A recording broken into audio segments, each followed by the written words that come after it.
오늘의 큐티 말씀은 마태복음 25장 14절부터 30절입니다. 제목 달란트 비유. 먼저 앞뒤 문맥을 살펴보겠습니다. 예수님께서 종교 지도자들의 위선을 지적하시면서 선지자들을 박해하였던 죗값에 대해서 물으십니다. 이제 종교 지도자들은 죄자들도 괴롭힐 것입니다. 마치 의인 아벨의 피로부터 성전과 제단 사이에서 살해된 사가랴의 피에 이르기까지 세상에서 피를 흘린 의인처럼 의로운 죽음에 합류할 것입니다. 그리고 종교 지도자들은 죗값을 치를 것이라고 말씀하십니다. 결국 예루살렘이 제자들과 선지자들을 배척하여 하나님의 심판을 피할 수 없는데 바로 이때 제자들이 예수님께 예루살렘 성전을 가리킵니다. 예수님은 예루살렘 성전도 예외가 아니며 무너지고 파괴될 것이라고 하십니다. 그러나 성전이 무너진다고 세상의 끝은 아닙니다. 계속해서 그리스도인들은 고난과 핍박을 받을 것이며 끝까지 견디는 자는 구원을 얻을 것입니다. 예루살렘은 멸망하고 성전이 파괴되어도 예수님은 왕으로 오실 것이며 이 땅에는 교회가 세워질 것입니다. 그러면 세상의 종말 다시 오신다는 예수님은 언제 오실까요?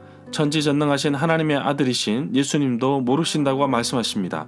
그러나 분명한 것은 예수님이 세상의 마지막 날에 오신다는 것입니다. 그 비유로 신실하고 슬기로운 종에 대한 이야기, 열 처녀의 이야기, 달란트 비유가 이어지고 있습니다. 문단을 나눠보겠습니다. 14절부터 18절은 종의 능력에 따라 달란트를 주다. 19절부터 23절은 칭찬받는 신실한 종들, 24절부터 30절은 벌을 받는 게으른 종. 14절에 보면 하늘나라는 어떤 사람이 다른 나라로 여행을 떠나면서 그 종들을 불러 자기 재산을 맡음과 같다고 말씀하십니다. 달란트 비유는 오직 마태복음에만 나옵니다. 누가복음에서는 같은 맥락으로 문화 비유가 나옵니다.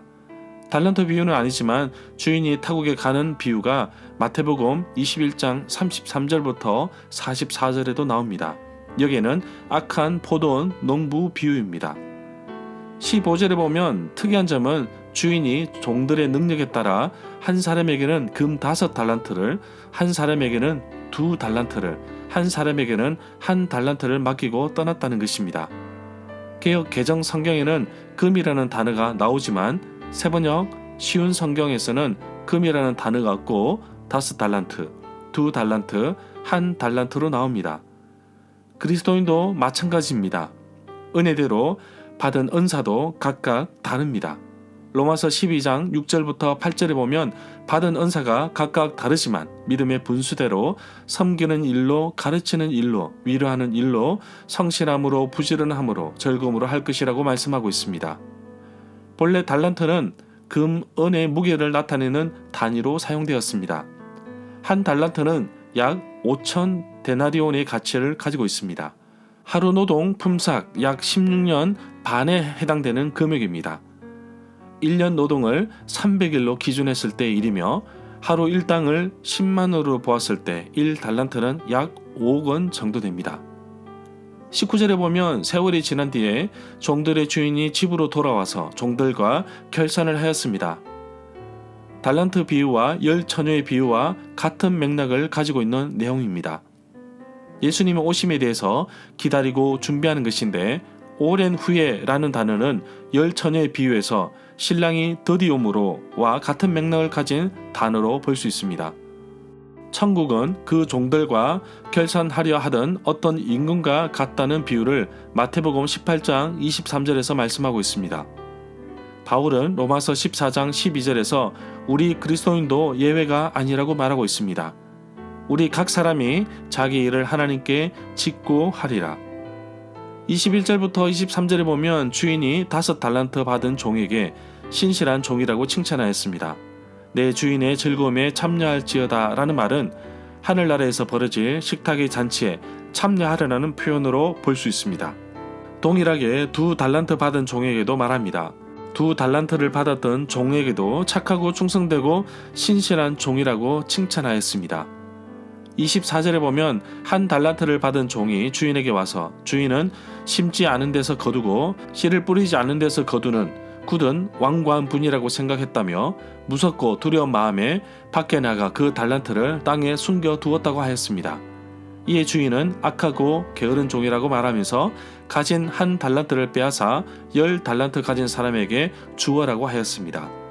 29절에 보면 가진 사람은 더 많이 받아서 풍성하여 차고 넘칠 것이고 없는 사람은 있는 것마저 빼앗길 것이라고 하셨는데 예수님은 마태복음 13장에서 씨 뿌리는 비유를 말씀하십니다.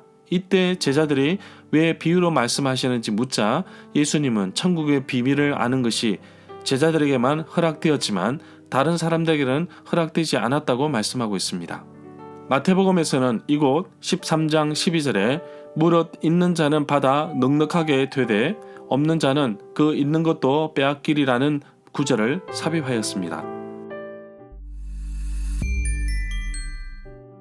절마다 상세한 설명과 구절에서 그리고 핵심 내용과 중심 줄거리는 네이버 블로그에 올려져 있습니다. 내게 주시는 교훈입니다.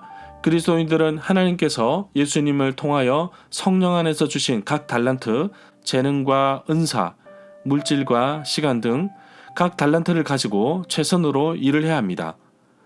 타고난 재능이 부족하다고 해서 불평해서는 안 되고 아무 일도 하지 않았어도 안 될 것입니다.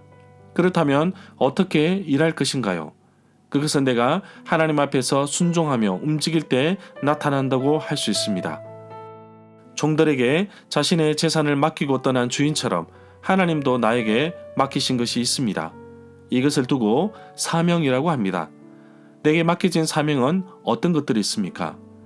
맡을 자가 구할 것은 충성이라고 고린도전서 4장 2절에서 말하고 있습니다.